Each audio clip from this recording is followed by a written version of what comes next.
for anything, I'm always last minute. So this is a big step forward for me, okay?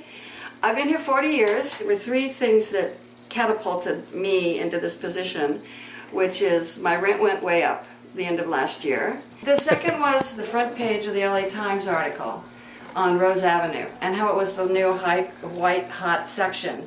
And Gregory, my husband, brought it home, and I looked at it and I said, I don't think I can look at that. And then finally I looked at it and read it and freaked out. And then I thought, well, maybe we can use all of this information that's coming in, like it looks like we're an endangered species and won't be around too much longer, to sort of unite and see what the possibility is. I had a meeting 9 months ago today. So today the baby is being born. 25 of my important women friends who are all in the arts world came. We met in there, and it was decided that I needed to clean out the front across here. I had clutter everywhere. This floor was caving in. So we rebuilt the floor. It's like the clutter's been somewhat, moved to smaller spaces. And the idea was that I would participate with the Venice Artblock this year. And then it didn't happen. They came, they loved the studio, they said, we love you, but we're going to do a different neighborhood. So at that point I thought, okay, like my whole momentum for 6 months has been to do the art walk. And so I mentioned it to my neighbors next door, and they said, you got to talk to Gary Palmer. And I'd seen Gary Palmer for years, but had never even introduced myself. And I said, hey Gary, I think we need to talk. My name's Pamela, I think we need to talk. And he said, about what? And I said, I think we need to talk. And he said, about the Venice Art Walk? And I said, uh-huh. And he said, you want to have a meeting? And I said, uh-huh. And he said, my place, Thursday, 6 p.m. I said, okay. So I go, and there's like 12 other people. Francisco, Alberto, people I never knew any of them. None of us, some of them knew each other, but most of us never knew each other at all. And we started meeting. And then we were open for the art walk. And nobody knew we weren't on the art walk because it was the same studios that are always on the art walk. We kept meeting and more people are joining. It's like herding cats. I think Francisco said that in the beginning. And it is. We're all feral cats. And yet we come in once a week. We meet on Thursday.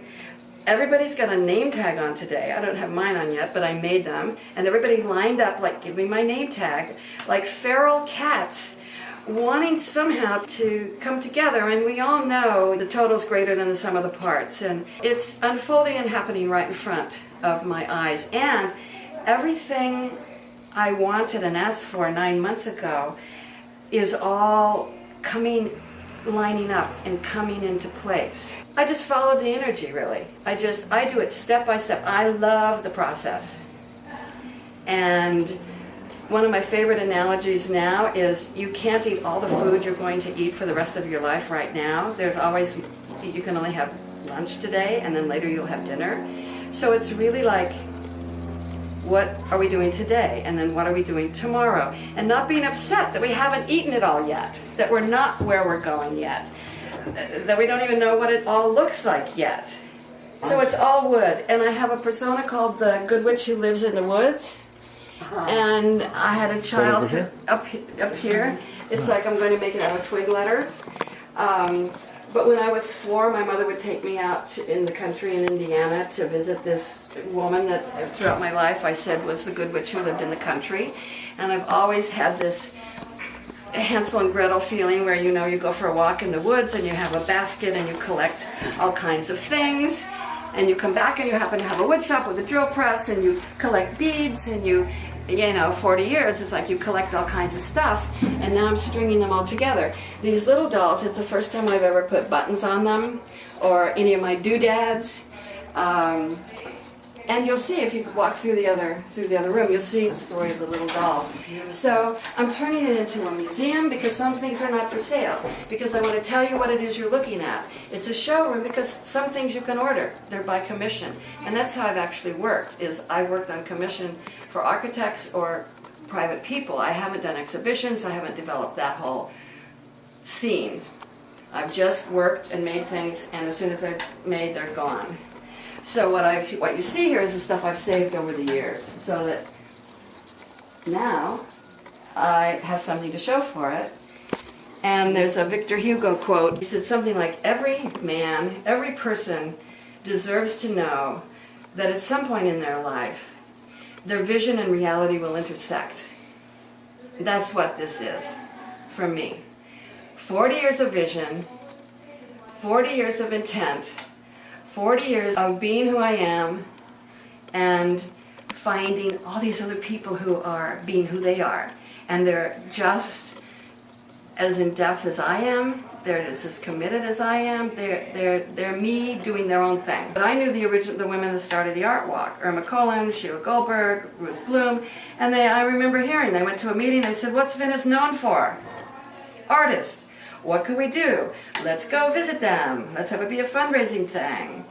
So I think it has to do with feeling like an endangered species. You know that native guy from a few years ago who was the last of his tribe, the last of his kind? I mean, there was a documentary on him. That's what I feel we're like. And so it's like, everybody will be on spaceships and, none of this hands-on stuff will be around forever, I don't think. So let's celebrate it while it is. Well, let's let people come in and see what this world is like. My name is Lynne-Marie Eatwell. I'm from South Africa, and I had a studio just across the alleyway for a couple of years. I'd come back and forth. I split my time between South Africa and here. And at the last Venice Art Walk, a bunch of us got together and we decided to open our studios and create Artblock. So, since then we've been meeting every Thursday night and getting to know each other. That's been the best part. I'm Gregory. Weir-Quiton. Okay. That's us. How long have you been in Venice? Oh, over 40 years.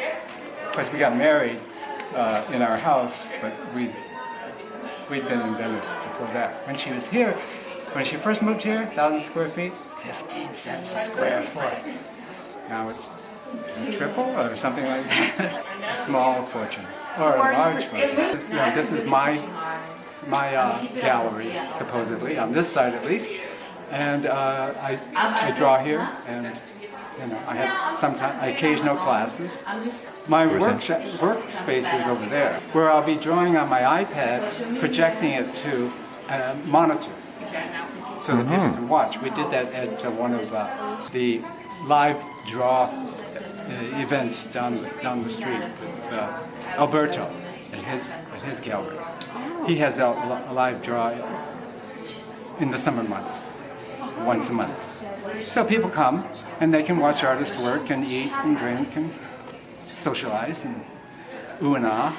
My last account was Bullock's Wilshire, and so I had that a decade. It's my favorite store in the whole world. Wasn't it? Yes. Did you used to go to lunch there? Oh yes. Gloves and hats.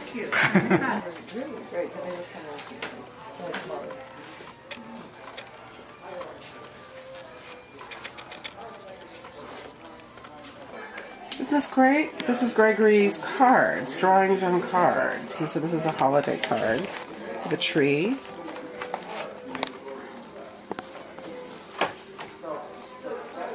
He's also got Halloween. I love that.